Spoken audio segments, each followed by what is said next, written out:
നമസ്കാരം, എല്ലാവർക്കും പ്രവാസി മലയാളിയിലേക്ക് സ്വാഗതം. പ്രവാസികൾക്ക് ആധിപത്യമുള്ള മേഖലകളിൽ പെട്ടെന്ന് മാറ്റം ഉണ്ടാകുമോ എന്ന ആശങ്ക ഉയരുന്നു. കുവൈത്തിലെ നഴ്സിംഗ് മേഖലയിൽ നോട്ടമിട്ടിരിക്കുകയാണ് ബംഗ്ലാദേശ്.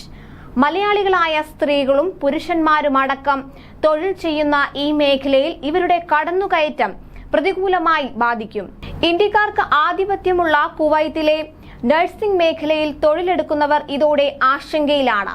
കുവൈത്തിൽ അവസരം തേടിയുള്ള ഉന്നതതല ഇടപെടലിന്റെ ഫലമായി 50 അംഗങ്ങളടങ്ങുന്ന ആദ്യ ബാച്ച് നഴ്സുമാർ ഞായറാഴ്ച ഇവിടെ എത്തിക്കഴിഞ്ഞു. ഇത് പ്രവാസികളായ നഴ്സുമാരുടെ ചങ്കിടിപ്പ് കൂട്ടുകയാണ്.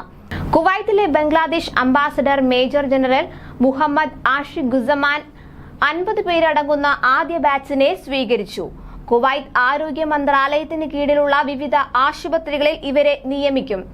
ഇനിയും ഇത്തരത്തിൽ കൂടുതൽ പേർ എത്തുമെന്നാണ് സൂചന. കൂടുതൽ പേർ വൈകാതെ എത്തുമെന്നാണ് കരുതുന്നതും.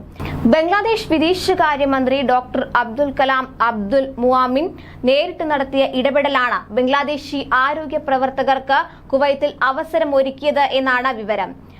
പാകിസ്ഥാനും മന്ത്രിതല ഇടപെടൽ വഴി കുവൈത്തിൽ ആരോഗ്യ മേഖലയിൽ കൂടുതൽ അവസരങ്ങൾക്കായി ശ്രമിക്കുന്നുണ്ടെന്നും വിവരമുണ്ട്. കുവൈത്തിൽ ബംഗ്ലാദേശുകാർ ഗാർഹിക തൊഴിൽ, ശുചീകരണ തൊഴിൽ മേഖലകളിലാണ് കൂടുതലുള്ളത്.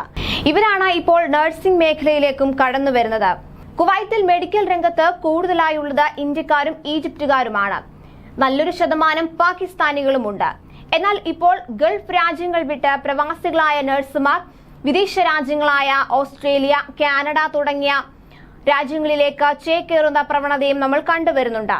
ഇതുമൂലം പുതിയ കേന്ദ്രങ്ങളിൽ നിന്ന് ആളുകളെ എത്തിക്കാനുള്ള കുവൈത്തിന്റെ ശ്രമത്തിന്റെ ഭാഗമായാണ് ഇത്തരം നടപടിയെന്നും വിലയിരുത്തുന്നുണ്ട്.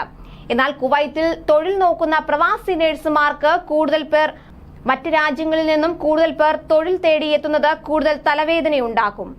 കൂടുതൽ പ്രവാസി വാർത്തകൾക്കായി ഈ ചാനൽ സബ്സ്ക്രൈബ് ചെയ്യുക.